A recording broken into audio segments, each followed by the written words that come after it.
भोदल ग्राम अग्निकांड कंटापड़ा तहसिल अधीनस्थ पाटरसुंदरपुर पंचायत भोदल ग्राम लक्ष्मीधर भोई घर को कई दुर्बृत्त विलंबित रात्रि में निआं लगाइथिबा नहीं संदेह करा जाउछि। एने लक्ष्मीधर गोविंदपुर थाना एक मामला रुजु कर कविता हुई।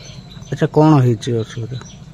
आम तो खाई पी शोलु 10टा राति 12टा राति निआं नागिला। आम सेपट घर लोक आसिक डाक पकड़े उठी जाओ उठी जाओ उठी जाओ तुम घर निआं नागिगला उठिकी पानी फाणी पकड़लु। तापर दम कल आइला पानी पकई निभेला सरपंच आईला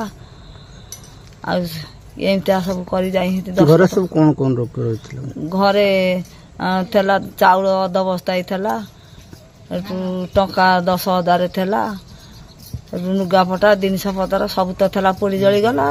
केमिति कौन पड़िला? आमर विरोधी पार्टी थे से करते चदती आम कान मुंडा फटई देबू पेट्रोल पकई देबू बम पकई देबू तुमको इठू विदा कर देबू। माने कौन पूर्व शत्रुता ना कौन? नहीं ए बका माने को 3 मासर कौन को केस तो बाटू को हानि देले।